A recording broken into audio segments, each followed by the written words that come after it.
Bonjour et bienvenue pour une nouvelle vidéo, j'espère que vous allez bien. Si vous suivez la Formule 1 depuis plusieurs années, vous devez connaître Frank Williams. Il a créé sa propre écurie qui est Williams et il a dirigé avec sa fille Claire Williams. Mais en raison de la pandémie et que le sponsor principal soit parti pour diverses raisons, ils ont dû revendre l'écurie. Frank et Claire Williams ont encore pu participer au Grand Prix d'Italie à Monza, mais aujourd'hui on va plutôt parler du fondateur de l'écurie Williams, Frank Williams. Allez, c'est parti!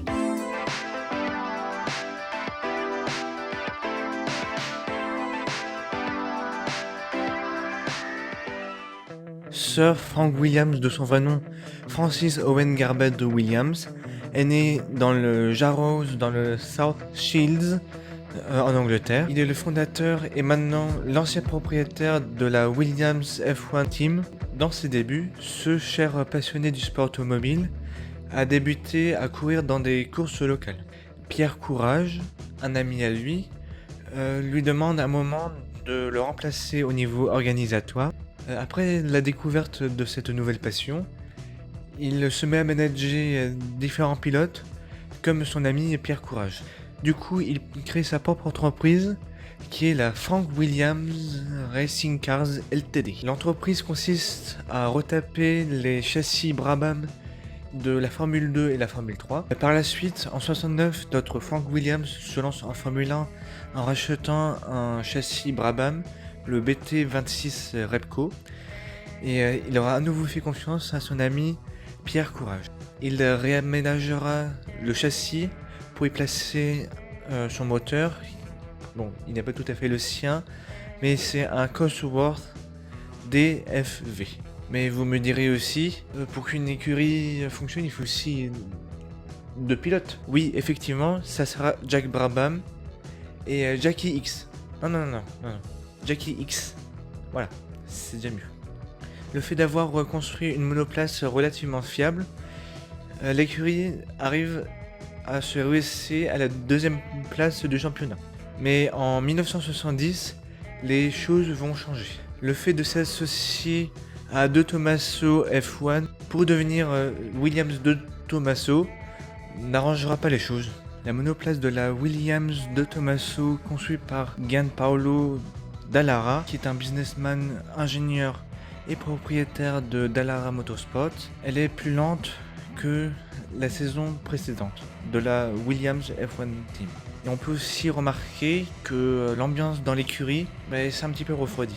Et ça engendre aussi un petit peu sur les performances de la monoplace. La situation ne vient pas s'arranger lorsque l'ami de Frank Williams, Pierre Courage, se tue au GP des Pays-Bas. En 1972, notre Frank Williams décide donc de devenir constructeur à part entière. Ceci montre la forte personnalité de notre entrepreneur. Ceci s'accentue lors de son accident en mars 1986, où il est impliqué dans un accident de voiture avec Peter Windsor. Le conducteur s'en sortira seulement légèrement blessé, mais Williams, lui, il sera tétraplégique et ceci expliquera qu'il restera un petit peu plus froid et des traits un petit peu plus figés. Même si en 1972, l'écurie s'appelle Polytoys et en 1973, il s'appellera Iso Marlboro, ce sera quand même les premières voitures Williams. Bon, je ne vais pas m'éternaliser sur le sujet de l'écurie Williams. Ça sera le sujet d'une autre vidéo et c'est l'occasion parfaite pour vous abonner si ce n'est pas déjà fait, comme ça vous ne raterez aucune autre vidéo. Comme dit tout à l'heure, Frank Williams n'a jamais trop montré sa reconnaissance envers les pilotes. L'un des rares pilotes sympathiques, c'est Alan Jones, mais il ne l'aura pas placé en tant qu'artiste du pilotage, mais plutôt en tant que guerrier. Mais il faudra quand même observer qu'il aura quand même des pilotes dans son écurie qui seront semblables à l'Australien. On pourra aussi voir des pilotes ressemblant à l'Australien comme Keke et son fils Nick Rosberg, Nigel Mansell, mais aussi Jacques Villeneuve et Juan Montoya. Mais l'un des pilotes où il aura le plus admiré, ce sera Ayrton Senna. Le pilote brésilien sera pilote de l'écurie Williams en 83, mais aussi 10 ans plus tard en 93 et 94.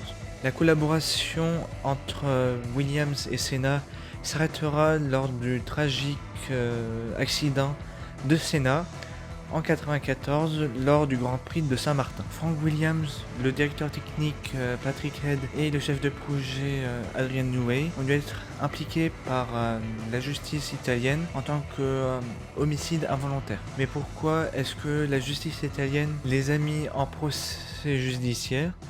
Eh ben parce qu'ils auraient changé trop rapidement la colonne de direction et qui aurait rompu et après elle aurait créé ce fameux accident d'Ayrton Senna. Mais après un long procès, il y a eu acquittement général, c'est-à-dire qu'ils ont été déclarés non coupables. La vidéo touche désormais à sa fin et si elle vous a plu, n'hésitez pas à vous abonner, de mettre un petit pouce bleu mais aussi de partager la vidéo.